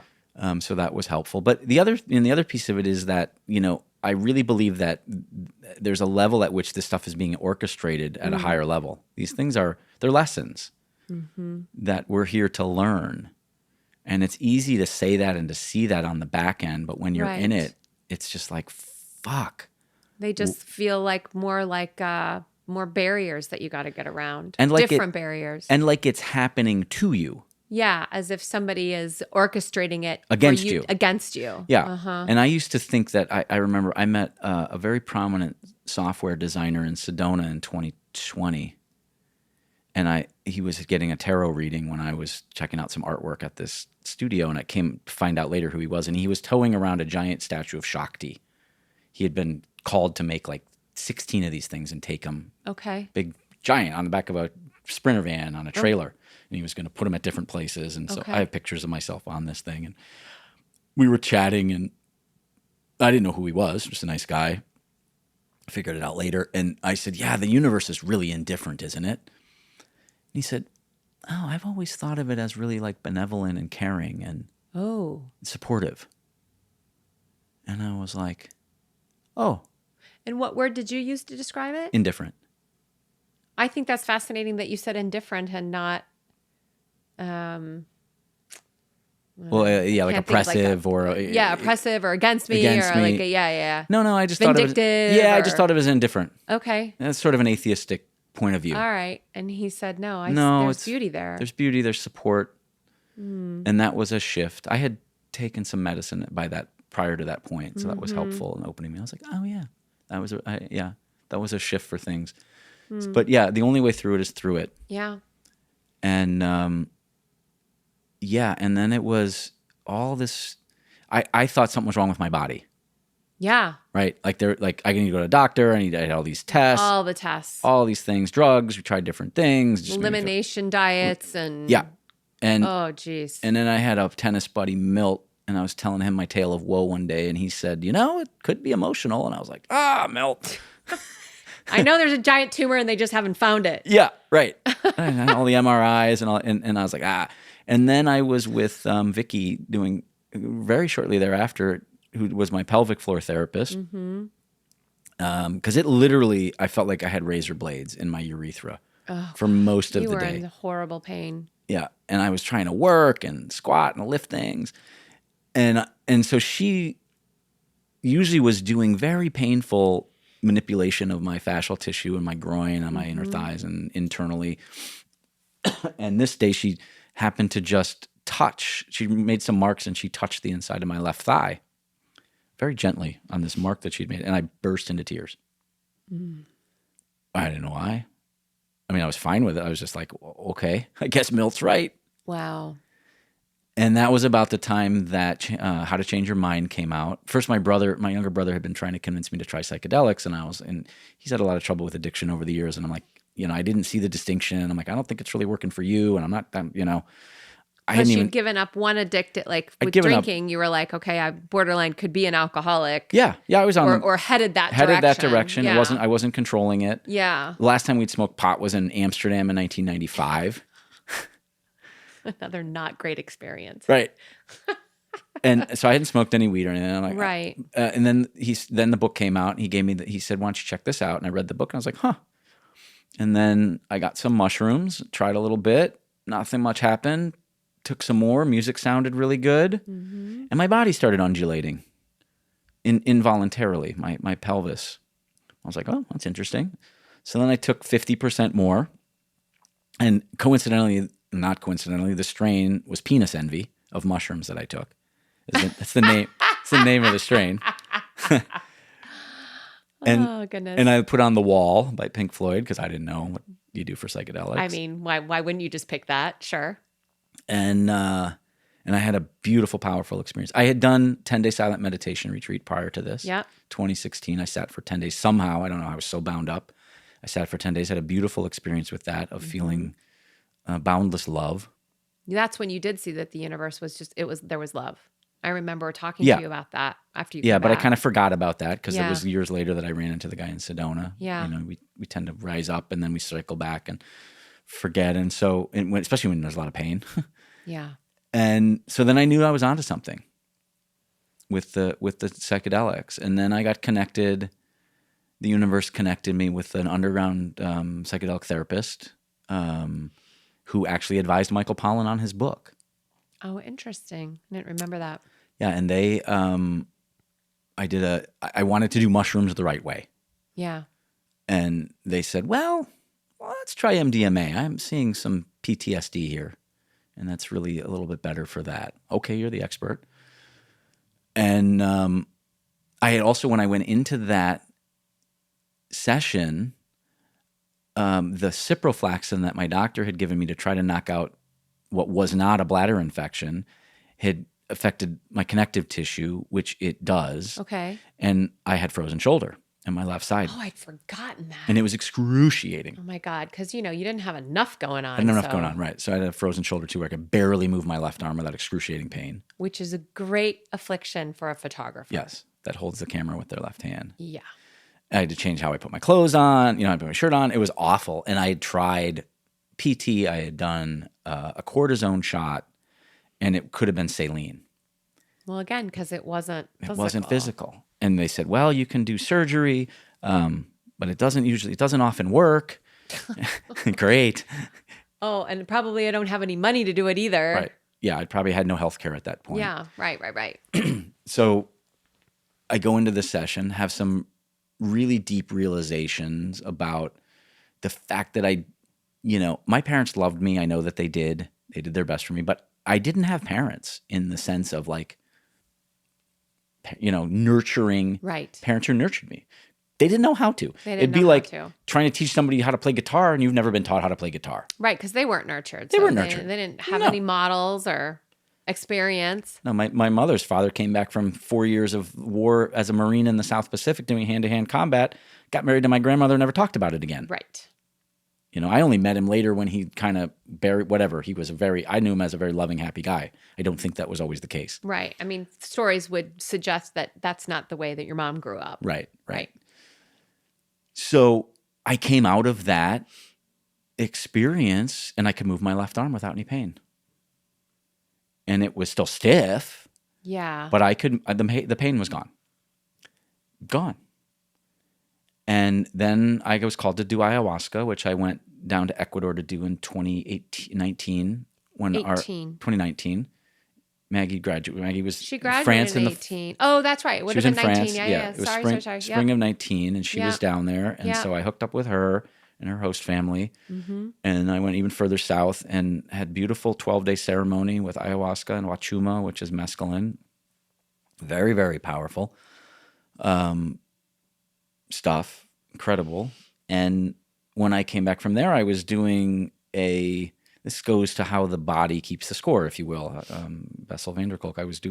Still had some stiffness in my left arm, and I went to an integration appointment with my therapist.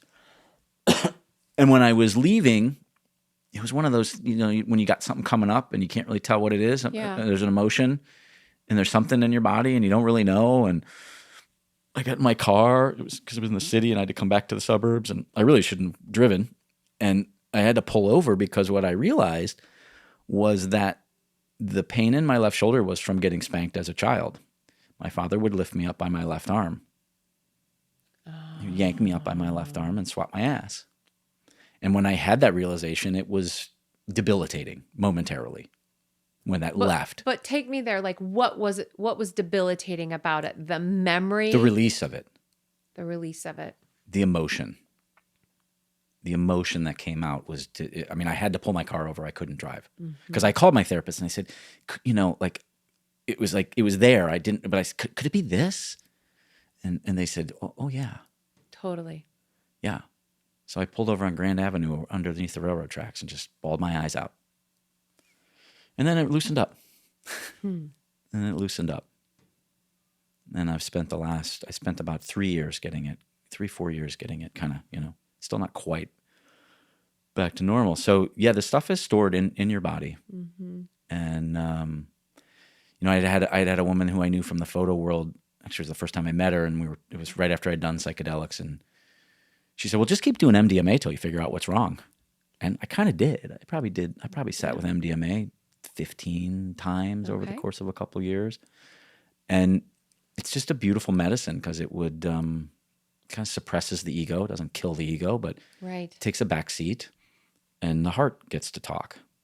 And so you get... Yeah, I know people have had some amazing experiences. Yeah, so that was useful. And so, my friend Laura said that I'm like the dog on Up. Always finding a squirrel. You have tried a lot of things. Yeah. You have tried a lot of things. And I think a lot of it was for this podcast. Not this episode, but for the podcast in general. Because I feel very passionate about sharing these things with other people. And so I'll talk about them all over the place, but people don't always want to hear it. Now there's a way for them to listen and for me to connect these people. Right. For me to connect people with others who are doing this work. So that was really how I opened up spiritually. Yeah. I found a guy named Paul Selig, who I'm going to be interviewing next week for this show. I'm really excited about that. He's a channel for beings that exist in the non-physical dimension, which if you told me that was a thing 10 years ago, I'd have told you were fucking crazy. Yeah, you would have. Because, I grew up a right-wing, preppy, double pop collar kid in Florida who was in a fraternity. Nothing wrong with any of those things, but they're not things that you typically associate with woo-woo. Woo-woo. Mm-hmm. But the world is changing, and it's changing really fast, and I feel grateful to kind of be out a little ahead of it these days, and to have had all these experiences I've had. I worked with a lot of psychedelics. The most healing for me was, literally freebasing crystallized toad poison, which is known as Bufo alvarius. I was going to say, that's the Bufo, yeah. Yeah, and that's stuff that it's DMT, and it takes a person home. You have an experience. I had an experience, multiple experiences. I was going to say, you've done it more than once. Yeah, about a dozen times. And an experience of infinity in a body, of unity. Does that make you sick, like ayahuasca? Like when you did that? It can. It can. I never have purged. I've purged energetically. I've coughed up stuff like phlegm and energetic stuff, but it's not like an ayahuasca where most of the time, it's sort of the opposite, where most of the time you purge. I was purging both ends on ayahuasca. Yeah. I think that's common. Yeah, not uncontrollably on the back end. The front end, uncontrollable. Every time he sang the same song, I would vomit into a bucket. But it was beautiful, like literally, because then it got amazing after that. But there was so much stuff wrapped up in my body. Like every time I would do psychedelics, I would shake, I would writhe, the pelvis would thrust, it would grind, because there was just what I saw was I was pushing down all of these emotions. I was pushing them down, down, down, down. And where are they going to go? And I was not connected to the earth. I wasn't grounded. So they got stuck. So where they get stuck, right in the middle. And it was through a Bufo ceremony that I literally like gave birth to whatever the nasty energy was from the molestation. I had an extremely briefly harrowing experience, letting that go from that. And I've worked with, just a ton of really loving, talented people, healers, and have been privileged. I've done my own training in some healing modalities. I've sat with about 24 people and guided them through psychedelic journeys. I'm not doing that anymore, but that was very useful. I've done hands-on work with people where I have felt the energy leave people's body, literally up through my body. And I've had, people when I was a woman, when I was in Mexico, I helped with her neck. I helped her heal a thing that she had whiplash since she was in nursery school.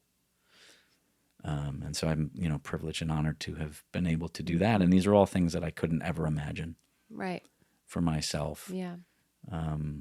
And so, yeah, thanks for listening. If you've gotten this far, I hope it has been useful. And Amy, thank you so much for my pleasure being my co-host.